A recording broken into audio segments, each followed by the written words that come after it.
할렐루야. 오늘도 예배 나오신 믿음의 성도님들 주님의 이름으로 환영하고 축복합니다. 예배를 통해서 하나님이 큰 영광 받으실 줄로 믿습니다. 조금 전에 읽었던 하나님 말씀 신명기 18장 15절에서 22절 말씀 가지고 저는 나와 같은 선지자라는 말씀을 전하려고 합니다. 오늘 15절에 보면 나와 같은 선지자 하나가 나오고요.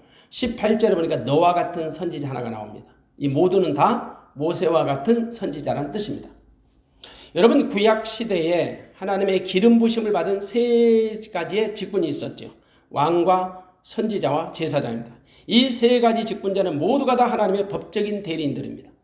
그들은 모두 하나님부터 제명을 받았고 하나님의 기름 부심을 받아서 세움을 받았습니다. 그래서 그들은 결코 하나님의 시선을 떠나서는 존재할 수 없는 직분자들이에요. 그들의 역할을 간단히 설명하면 왕은 하나님의 대리인으로서 백성들을 통치하는 섬김입니다. 제사장은 인간들의 사정을 하나님께 고하는 섬김이고요.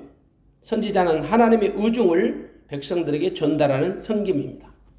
그 중에서 제사장은 하나님 앞에서 백성들을 대표하는 직분자고 선지자는 사람 앞에서 하나님을 대리하는 직분자입니다. 차이가 있다면 제사장은 주로 성전 안에서 성전을 중심으로 해서 봉사를 했고 선지자는 성전 밖에서 봉사를 한 거죠. 그러나 모두가 다 기능적인 면에서 하나님과 인간 사이를 중보하는 자들이었습니다. 그리고 왕과 제사장은 세습이 가능하지만 선지자는 세습은 허용하지 않았습니다.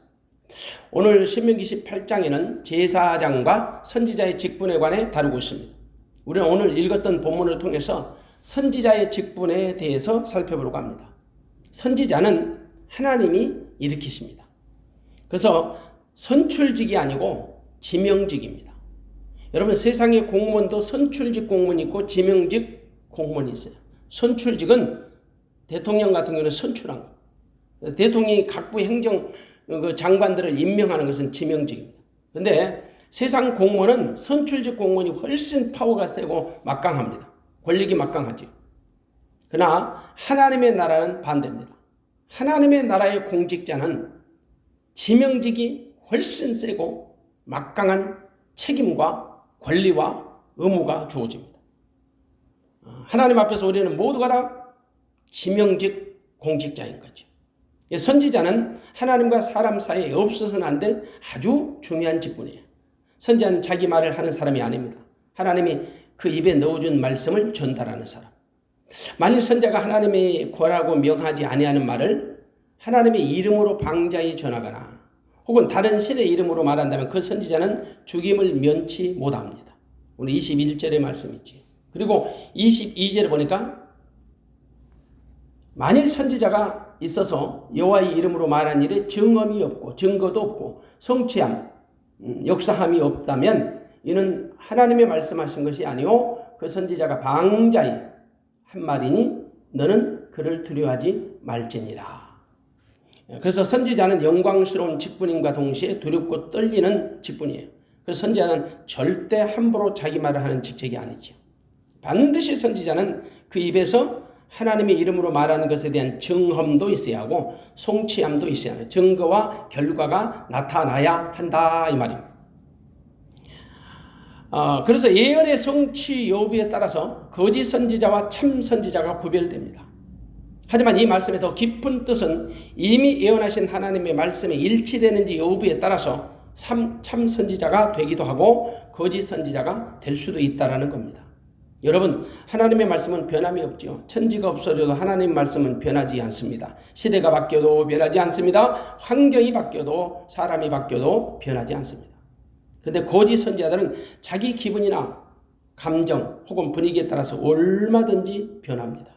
거짓 선지자는 사람들의 눈치를 살피고 비율을 맞추기 때문이에요. 그들은 사람들의 비율을 맞추어서 사람들의 마음을 도적질합니다. 그리고 자기들이 원하는 대로 이끌어가죠. 그들은 자기 배를 채우는 일이 됩니다. 예수님이 제자들에게 친히 경고하시죠. 거짓 선지자들을 삼가라. 양의 옷을 입고 너에게 나오나 속에는 노략질하는 일이라. 속에는 노략질하는 일이라 라고 경고하십니다. 그런데 예나 지금이나 거짓 선지자들은 우리 주변에 훨씬 많습니다. 참 선지자보다 거짓 선지자들이 훨씬 더 많아요. 그래서 성경은 말씀합니다. 영을 다 믿지 말고 오직 영들이 하나님께 속하였나 시험하라. 영을 다 믿지 말랍니다. 오직 영들이 하나님께 속하였는지 시험해보라. 그만큼 영계가 혼탁에 있다는 겁니다. 문제는 거짓 선지자들도 대부분 예수님의 이름을 사용합니다. 그들도 하나님의 이름을 빙자하고 성경을 인용합니다. 그래서 분별하기가 쉽지 않은 거예요. 그럼에도 불구하고 본문은 선지자의 구별법을 간단하게 정리해 줍니다. 말씀에 대한 정엄이 있어야 하고 성취함이 있어야 한다는 겁니다. 시대마다 하나님은 선지자를 일으키셔서 자기 백성들에게 하나님의 말씀을 전달하게 하셨습니다. 그래서 어느 시대든지 하나님의 말씀을 그대로 전달하는 참 선지자가 있었고, 하나님의 말씀과 전혀 상관없이 자기 소리를 내거나 혹은 다른 신의 소리를 전달하는 거짓 선지자들도 많았습니다. 그런데 문제는 그 이스라엘 백성들의 선지자는 이스라엘 백성들의 영적 상태와 무관하지 않다라는 겁니다. 이스라엘이 영적으로 도탄에 빠져 있을 때는 거짓 선지자들이 난무합니다. 그런데 하나님과 영적 관계가 좋을 때는 참 선지자들이 아주 활발하게 활동하죠. 그래서 시대마다 그 시대를 특징지을 만한 선지자들이 있었습니다. 여러분은 성경에 나오는 참 선지자를 몇 사람이나 기억하십니까? 그런 차원에서 우리는 먼저 선지자직의 기원에 대해서 알아볼 필요가 있습니다. 선지자라는 말의 유래는 사실상 창세기 20장 7절에서 찾아볼 수 있습니다. 하나님이 아브라함을 선지자라고 가장 먼저 불러주신 장면이지요. 아브라함이 한때 남방으로 이사해서요, 가데스와 술 사이에 있는 그랄 땅에서 거주한 적이 있었습니다. 그런데 아브라함의 마음이 불편해요. 왜냐? 자기 아내 사라가 너무 아리따운 여인인지라 혹시 그랄 왕 아비멜렉에게 빼앗기지 않을까 하는 두려움 때문이에요. 그래서 그는 거짓말로 속이지요. 자기 아내를 누이라고 속인 거예요. 만일 아내라고 하면 자기를 죽이고 아내를 빼앗아갈까 봐서 그런 겁니다. 믿음의 조상이었던 아브라함도 한때 이렇게 비겁하고 연약한 자였습니다. 그래서 인간은 아무도 큰 소리 치면 안 돼. 그냥 하나님의 은혜로 사는 겁니다. 결국 그랄왕이 아브라함의 아내 사라를 성경에 보니까 취하였다. 이른바 표면상으로는 자기 아내로 맞아들인 거예요. 그런데 하나님이 꿈에 현몽하여 그랄왕 아비멜렉에게 이 여인은 남의 아내라고 알려줍니다. 유부녀라는 거지요. 다행히 아비멜렉은 그 여인을 가까이 하지 않았다고 증언합니다. 창세기 20장 4절에 보면 하나님이 아비멜렉의 범죄를 막아주신 거지요. 또한 아브라함의 죄악도 막아주신 거예요. 그러면서 하나님이 말씀하십니다. 창세기 20장 7절에 보니까 그 사람의 아내를 돌려보내라. 그는 선지자니라. 그는 선지자니라. 아브라함이 선지자라는 겁니다. 거기에서 최초로 선지자라는 직함이 나와요. 하지만 공식적인 선지자의 제정은 이스라엘 백성들이 중보자를 요구하는 것으로부터 하나님에 대한 반응으로부터 시작된다고 볼 수 있습니다. 그것이 오늘 본문 16절입니다. 이것이 곧 내가 총회의 날에 호렙산에서 너희 하나님 여호와께 구한 것이라. 곧 내가 말하기를 나로 다시는 나의 하나님 여호와의 음성을 듣지 않게 하시고 다시는 이 큰 불을 보지 않게 하소서. 두렵건대 내가 죽을까 하나이다 하매. 사실상 그 이후로부터 이스라엘 땅에 선지자라는 직책이 아주 중요한 직분으로 자리매김을 하게 됩니다. 이스라엘은 하나님이 보내신 선지자를 통해서 하나님의 말씀을 듣고 살아가야 했던 거지요. 시대마다 하나님은 그래서 선지자를 일으키셨습니다. 그 시대에 합당한 선지자를 하나님이 일으켜서 이스라엘을 이끌어 가시는 거죠. 그래서 그 선지자의 역할은 참 대단했습니다. 우리는 어떤 선지자가 성경의 최고의 선지자라고 평가할 수는 없어요. 왜냐? 시대마다 그 시대에 합당한 선지자를 하나님이 일으키셨기 때문입니다. 하나님이 그만큼 자기 백성 이스라엘을 사랑하셨다는 증거지요. 여러분이 알고 있는 선지자를 한번 기억해 보세요. 시대마다 그들의 사명이 달랐습니다. 사역이 달랐습니다. 그래서 천편일률적으로 어떤 선지자가 최고라고 단정하는 것은 무리수입니다. 하지만 어느 시대이든지 참 선지자와 거짓 선지자가 존재했다는 거죠. 때문에 우리는 참 선지자와 거짓 선지자를 분별할 줄 알아야 합니다. 그것은 지금도 마찬가지예요. 정말 참된 주의 종인지 아닌지를 분별할 줄 알아야 한다는 말이에요. 우리가 기억하는 선지자 중에 우리는 모세를 빼놓을 수 없습니다. 그는 이스라엘의 격동기에 하나님의 선지자로 부르심을 받아 엄청난 일을 감당했던 인물입니다. 모세가 끼쳤던 영향력과 사역은 말로 다할 수 없지요. 어쩌면 그 선지자의 신화적인 존재가 아닐까 싶습니다. 그래서 본문에서 모세 같은 선지자, 나와 같은 선지자, 너와 같은 선지자, 이 동일한 말씀인데 이런 선지자를 하나님이 하나 일으키시겠다고 말씀하는 거예요. 어쩌면 모세를 선지자의 모델 같은 존재로 여겨주시는 거지요. 성경에서 어떤 선지자에게 감히 하나님이 너와 같은 선지자를 일으키시겠다고 말씀하신 적이 있습니까? 그러면 모세에게 그렇게 말씀하신 이유가 뭘까요? 모세는 선지자의 역할을 가장 훌륭하게 감당한 사람이에요. 그는 하나님으로부터 제명을 받아 선지자로 세움을 받았고요. 오직 하나님의 음성을 들었고 하나님의 말씀만 가감하지 않고 그대로 전했습니다. 그는 하나님만 바라보고 하나님께 민감한 자였죠. 오직 하나님의 일하심만 드러냈고 충실했습니다. 그래서 하나님은 모세에는 아주 특별한 선지자로 보셨던 거죠. 사실 모세는 아주 특별한 하나님과 특별히 대면했던 사람이에요. 무려 시내산에서 40일 동안 하나님과만 독대했던 인물. 한마디로 선지자의 직분, 자질 혹은 사명, 역할 이런 면에서 어느 선지자와는 비교할 수 없는 아주 탁월한 독보적인 존재였던 거죠. 최소한도 인간의 제도하에 세워진 선지자로서 모세처럼 성실하고 충실한 선지자는 있을 수 없을 겁니다. 그래서 하나님이 모세를 지명해서 너와 같은 선지자를 일으키시겠다고 하는 거예요. 하나님이 장차 선지자를 일으키시는데 모세를 모델로 사용하신 거죠. 때문에 모세는 하나님으로부터 들은 말씀만 그대로 자기 백성들에게 전달하는 충실한 대언자였던 것입니다. 그래서 하나님이 모세 같은 선지자를 일으키시겠다. 너와 같은 선지자, 나와 같은 선지자를 일으키시겠다고 추천하시는 거죠. 그만큼 모세를 믿어주셨다는 말입니다. 그리고 모세 이후로 세워질 모든 선지자들이 모세와 같이 충성스러운 선지자가 되기를 원했던 거지요. 당시 이스라엘 백성들, 모세는 분명히 자기들과는 전혀 다른 존재라고 생각했습니다. 모세는 분명히 자기들과는 차원이 다른 아주 특별한 존재라고 여긴 거지요. 이른바 영적인 사람으로 생각했어요. 그만큼 모세가 그 당시 하나님의 선지자 역할을 잘한 것으로 우리가 볼 수 있는 거지요. 그는 분명히 하나님이 세우신 참 선지자였습니다. 하나님이 어디에 내어놔도 손색이 없는 선지자였지. 아니, 하나님이 기대하시는 선지자였던 거지요. 모든 선지자들의 모델 같은 역할. 그러면 하나님이 모세 같은 선지자를 일으키시겠다고 말씀하신 근거가 무엇일까요? 오늘 본문 16절에 보면 알 수 있습니다. 이것이 곧 내가 총회의 날에 호렙산에서 너의 하나님 여호와께 구한 것이라. 너의 하나님께 너희들이 구한 것이다. 언제? 호렙산 총회의 날 때. 호렙산에서 이스라엘 백성은 총회로 모인 날이 있었습니다. 그 날은 이스라엘이 출애굽한 지 석 달쯤 되던 날이었습니다. 하나님이 시내산에서 모세를 통하여 이스라엘에게 언약을 공포하십니다. 그것이 바로 출애굽기 19장 5절과 6절의 말씀입니다. 그때 백성들은 모세를 통하여 하나님의 언약을 듣고 화답했습니다. 그렇게 하겠노라고. 하나님은 이틀간의 정결 예식을 이스라엘 백성들로 하여금 치르게 하시고 하나님이 직접 시내산에 강림하셨습니다. 모세를 만나주신 거죠. 그 모습을 이스라엘 백성들은 바라봤습니다. 그 당시의 분위기를 출애굽기 19장 16절에서 19절까지 너무나 생생하게 묘사합니다.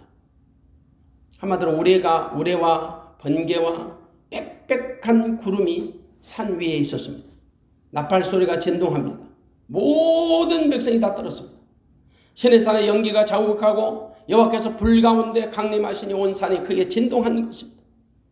하나님의 임재하심을 목도한 이스라엘 백성들은 어쩌면 숨을 쉬는 것조차 힘들었을 겁니다. 하나님의 그 위험에 압도당한 거지요. 그래서 모세에게 백성들이 간청을 해요. 출애굽기 20장 19절에 보면 백성들이 모세에게 이르되 당신이 우리에게 말씀하소서. 우리가 듣겠나이다. 우리가 들으리다. 하나님이 우리에게 말씀하시지 말게 하소서. 우리가 죽을까 하나이다. 다시 말합니다. 하나님이 직접 자기들에게 말씀하지 말고 모세 당신을 통해서 간접적인 방식으로 말씀하게 해달라는 겁니다. 그만큼 이스라엘 백성들은 하나님의 임재하심에 압도당한 겁니다. 사실상 그 백성들이 모세를 대언자로 요구한 거지요. 선지자로 요구한 거예요. 모세는 백성들의 그 제사장으로서 또 혹은 하나님의 선지자로서 그 시내산을 아주 바쁘게 오르락내리락 했어요. 무려 여러분 10계명을 받기까지 수치상으로는 8번을 오르락내리락 했던 겁니다. 그만큼 하나님과 이스라엘 사이에서 그는 바쁘게 선지자적 사명을 감당한 거지. 하나님이 모세와만 상대하셨기 때문이에요. 사실상 모세는 하나님이 지명하신 선지자이지만 또 어떤 다른 측면을 보면 자기 백성들의 간절한 요청에 의해서 선지자가 된 것입니다. 오늘 16절에 보니까 자기들로 하여금 하나님의 음성을 듣지 않게 하시고 다시는 하나님의 큰 불을 보지 않게 하소서. 이것은 바로 곧 하나님의 말씀을 대언하는 선지자의 필요성을 역설한 겁니다. 이른바 자신들이 하나님과 직거래하지 말게 하시고 모세로 하여금 대언자 역할을 해달라는 거지요. 이른바 선지자를 요구한 것입니다. 그러자 하나님이 모세의 중보를 들어주십니다. 그리고 오늘 본문 17절에 이렇게 말씀하시죠. 여호와께서 내게 이르시되 그들의 말이 옳도다. 그들의 말이 옳다.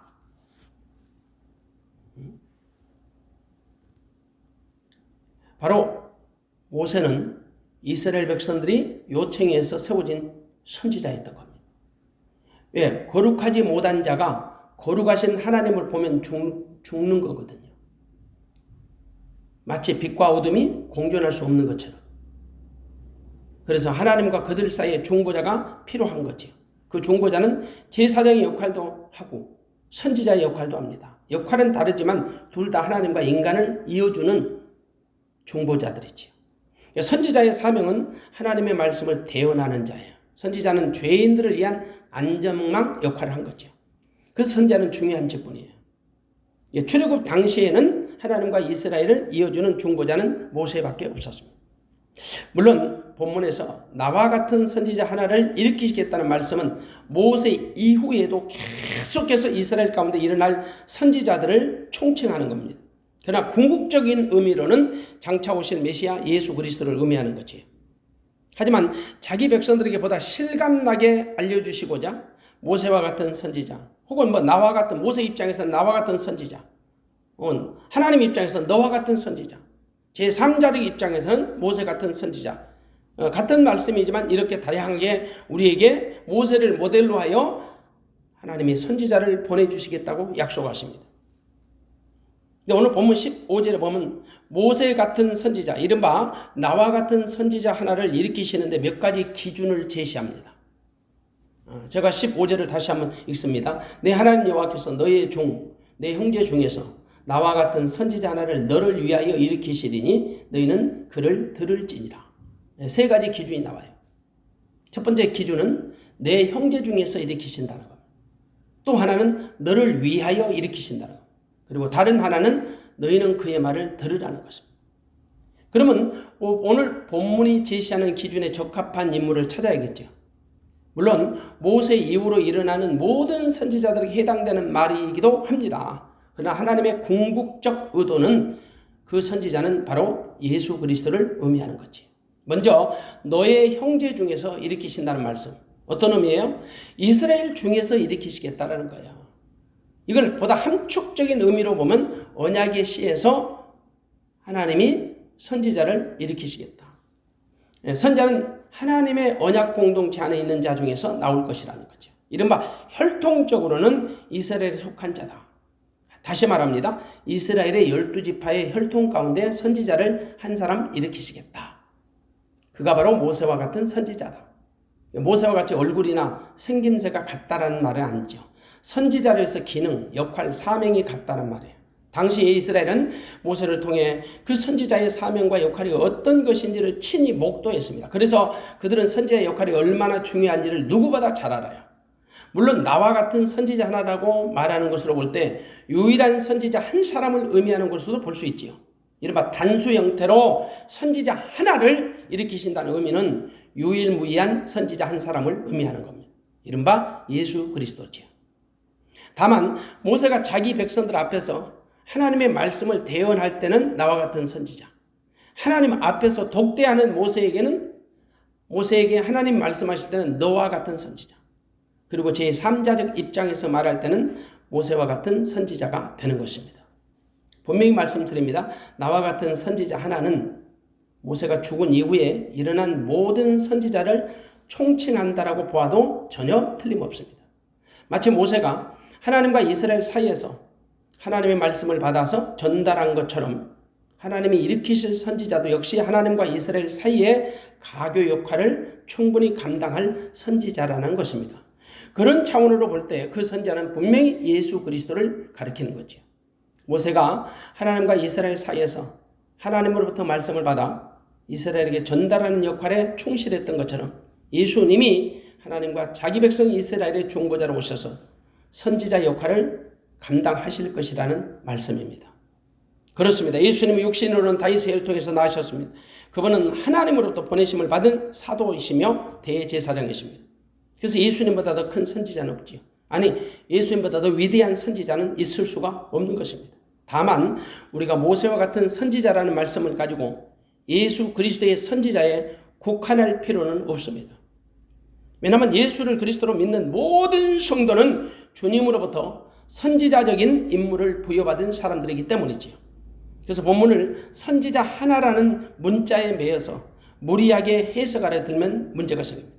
사실 모세가 죽은 이후에도 이스라엘에 수많은 선지자들이 일어났고 활동했기 때문이죠.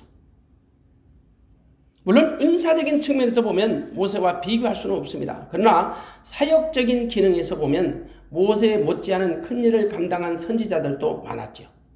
그들도 나름대로 그 시대에 합당한 선지자적 사명을 잘 감당했던 사람들이 있어요.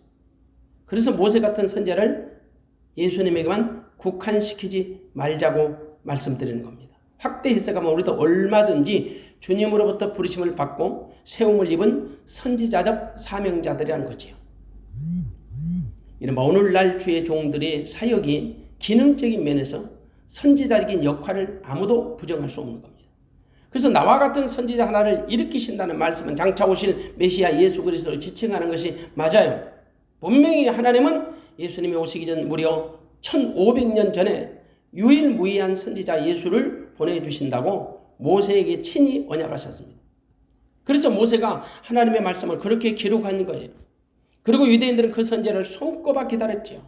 문제는 이미 2000년 전 그 선지자가 자기 땅에 오셨음에도 불구하고 자기 백성들이 영접지 아니했다. 요한복음 1장 11절에 보니까 오히려 그 선지자를 잡아 죽였습니다. 그리고 지금도 여전히 그들은 그 선지자를 기다리고 있지요. 아니, 그들만의 선지자를 기다리고 있는 거예요. 예수님이 세상에 오시기 전에 6개월 먼저 와서 주의 길을 예비하는 사람이 있었습니다. 이른바 세례 요한이지요. 당시 세례 요한의 메시지를 듣기 위해 수많은 사람들이 광야로 나갔습니다. 그리고 그들의 최고의 관심사는 역시 그 선지자였습니다. 그래서 그들은 세례 요한에게 그렇게 물어봅니다. 네가 그 선지자냐? 요한복음 1장 21절 네가 그 선지자냐? 그들은 아마도 그가 그 옛날 모세가 선포했던 나와 같은 선지자가 아닐까라는 생각을 했던 거지요. 그래서 그에게 네가 그 선지자라고 물었던 거예요. 물론 세례 요한은 자기는 그 선지자가 아니라고 분명히 대답하지요. 그는 다만 그분의 첩경을 예비하는 자라는 거예요. 그러면서 자기는 그분의 신들매 풀기도 감당할 수 없는 자라고 자신을 낮춥니다.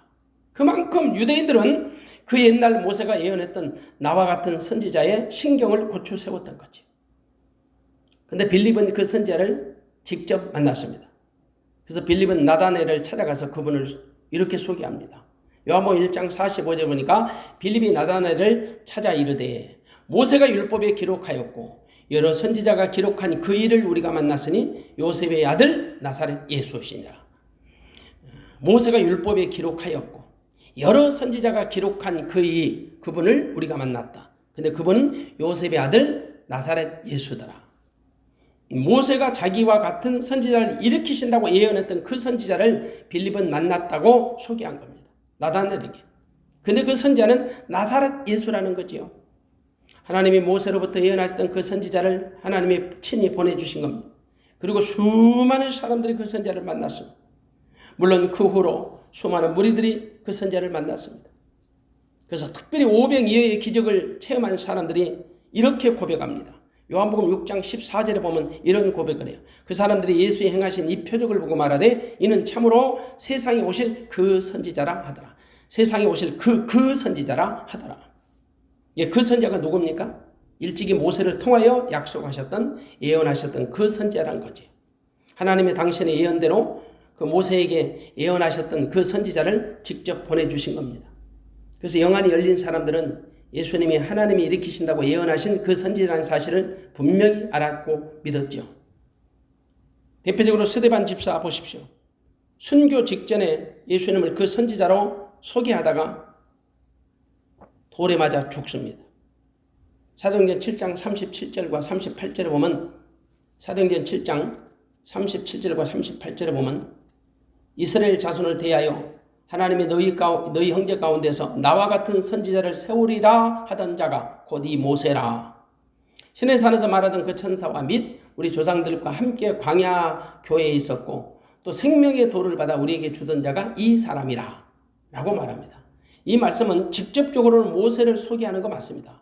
그런데 사실상 모세를 통하여 약속하신 그 선지자 예수를 그리스도로 소개하는 말이에요. 결국 스데반은 모세와 같은 선지자 예수를 소개하다가 순교를 당한 셈이지요.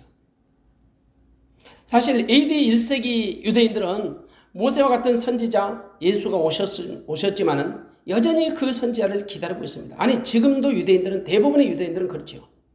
이른바 그들만의 선지자를 기다리고 있는 그들만의 선지자예요. 그 선지자를 기다리는 게 아니라 그들만의 선지자. 예수는 그들이 기다리는 선지자와는 전혀 맞지 않다라고 생각한 거죠. 스데반 설교의 핵심이 뭘까? 스데반의 설교의 핵심은 너희가 그 의로운 선지자를 죽였다. 너희가 그 의로운 선지자 그 선지자를 죽였다는 겁니다. 그 설교는 유대인들의 양심을 파고들었습니다.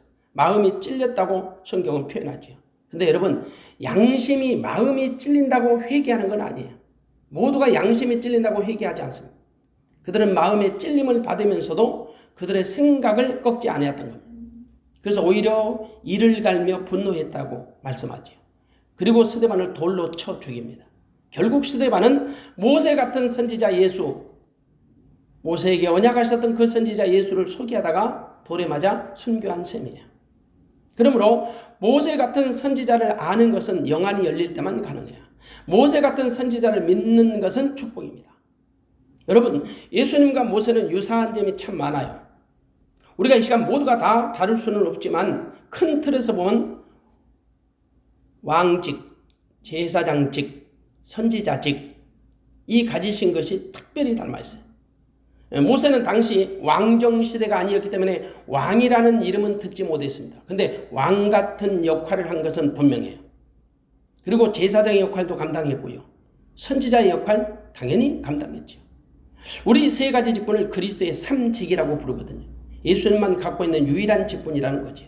그런데 모세에게도 이런 세 가지 직분이 사실상 다 주어졌던 거예요. 이스라엘은 모세 말고는 수많은 선지자들이 있었지만 어떤 선지자도 왕과 선지자와 제사장 이 세 가지 직분을 동시에 가진 자는 없었습니다. 아무리 탁월한 선지자라 할지라도 모세 외에는 이 세 가지 직분을 수행한 선지자가 없었어요. 비록 완전하지는 못했지만 모세에게 입혀주신 이 세 가지 직분은 결국 예수님을 예표한 겁니다. 노골적으로 모세 같은 선지자라고 그래서 말씀하는 거예요. 하나님은 아무리 위대한 선지자라 할지라도 그와 같은 선지자, 모세 같은 선지자를 일으키신다고 말씀하신 적 없습니다. 이 외에도 모세와 예수님은 여러 면에서 유사한 점이 많습니다. 어떤 성경학자는 무려 50가지 이상이 닮았다고 합니다. 충분히 그럴 수 있습니다. 근데 분명한 것은 큰 틀에서 역할과 사명이 이른바 선지자적 직임이 같더라는 거죠. 모두가 다 하나님의 대언자이기 때문입니다. 선지자인 거지요. 선지자는 하나님이 세우시고 하나님의 말씀만 전하는 사람이에요. 절대 자기 소리를 내거나 다른 소리를 주장하면 안 돼요. 하나님의 아들 예수님도 아버지의 음성만 듣고 사셨습니다. 그래서 선지자는 대언자인 것입니다. 근데 하나님은 그 선지자를 너를 위하여 일으키시겠다. 너를 위해서. 너를 위한다는 말씀은 모세를 위한 직접적인 말씀이기도 하지만 총체적으로 보면 이스라엘 백성들 전체를 지칭하는 겁니다. 모세가 하나님의 부름을 받아 그 선지자의 사명을 감당하는 자였지만 그를 통해서 선지자적 사명이 다 완성된 것은 아니었잖아요. 모세 이후에도 수많은 선지자들이 일어나야 했습니다. 그리고 실제로 수많은 선지자들이 일어났습니다. 선지자는 장차 우리 가운데 오실 최종적 선지자 예수 그리스도가 오실 때까지만 필요했기 때문이죠.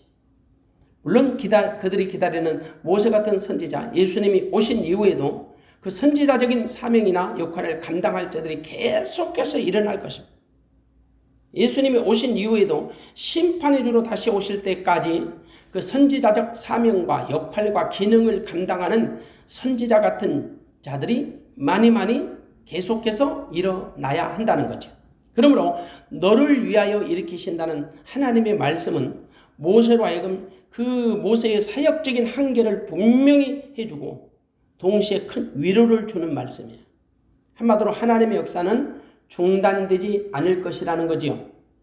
그러나 그 말씀의 보다 근본적 의미는 자기 백성 이스라엘을 위하여 일으키시겠다는 것.